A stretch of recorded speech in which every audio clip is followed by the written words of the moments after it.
অনুরাগের ছোঁয়া আজকের এপিসোডে দেখা যায় দীপা আর রূপা প্ল্যান করে ওই বাড়িতে ঢুকে সূর্যের ওষুধ বদলে দেবে। হ্যাঁ বন্ধুরা, এমনটাই দেখা যায় আজকের এপিসোডে। অন্যদিকে অনাথ আশ্রমে ভালো মন্দ রান্না হলে লাবণ্য তা খেতে চায় না আর মনে মনে ভাবতে থাকে, তুমি আমায় ছেড়ে কেন চলে গেলে মা। এদিকে দীপা লাবণ্যর কথা মনে করতে থাকে আর ভাবে, আমি লাবণ্যকে আবার সব ফিরিয়ে দেব। অন্যদিকে দেখা যায় রূপা সেনগুপ্ত বাড়িতে পৌঁছালে সোনা উর্মি তাকে অপমান করতে থাকে। সোনা তখন রূপাকে বলে, তুমি নিজেকে খুব চালাক মনে করো বলো?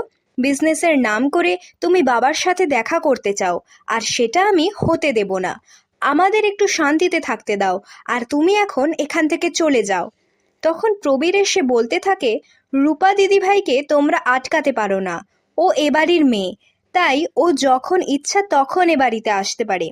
উর্মি তখন বলে, বাবা আপনি যদি এমন করে ওকে বলেন তাহলে তো ও আরও আশকারা পাবে এ বাড়িতে আসার জন্য।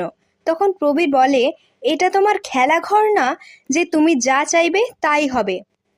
প্রবীর তখন রূপাকে বলে, যাও, সূর্য ওপরে আছে। এদিকে দীপা ঠাকুরের কাছে বলতে থাকে, তুমি সব ঠিক করে দাও মা। আমি ভাবলাম আমি চলে গেলে হয়তো সব ঠিক থাকবে, কিন্তু আমার পরিবার, লাবণ্য, কেউ তো ভালো নেই। তুমি দেখো রূপা কাজটা যেন ঠিক করতে পারে। অন্যদিকে রূপা সূর্যের ঘরে এলে সোনা উর্মিও সেখানে চলে আসে। আর উর্মি বলতে থাকে, দাদাই আপনি তো বলেন একা থাকবেন, সেখানে এ কি করছে? তখন সূর্য বলে, আমি কাজের মধ্যে ভালো থাকি, কাজ করতে দাও, না হলে আমি এক্ষুনি বাড়ি থেকে বেরিয়ে যাব। এরপরে উর্মি আর সোনা দরজার বাইরে থেকে সমস্ত কিছু লক্ষ্য করতে থাকে আর রূপা সূর্যকে প্রেজেন্টেশন দেখাতে থাকে। প্রেজেন্টেশনে অবিনাশের নাম দেখে সূর্য খুব রেগে যায়। তখন উর্মি সবাইকে সেখানে ডেকে নিয়ে আসে। জয় তখন রূপাকে বেরিয়ে যেতে বলে, কিন্তু সূর্য তাকে বাধা দেয় আর সবাইকে সেখান থেকে বের করে দেয়। ঠিক তখন রূপা জল খাবার নাম করে ওষুধটা বদলে দেয়। তখন সোনা এসে রূপাকে বলে, একটু বাইরে চলুন, আপনার সাথে কথা আছে।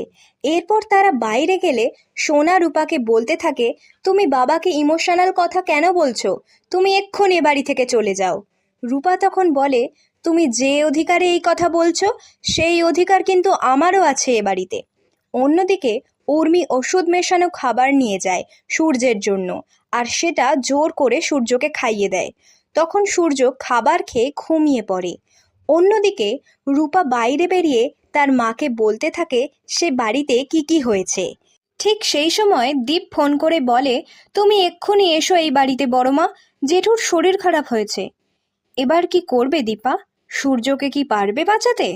আর বন্ধুরা, তোমাদের এই এপিসোডগুলো ভালো লাগলে একটি লাইক কমেন্ট করে আমাদের চ্যানেলটিকে সাবস্ক্রাইব করে রাখো আর পাশে থাকা বেল আইকনটি প্রেস করো সবার আগে ভিডিও দেখার জন্য।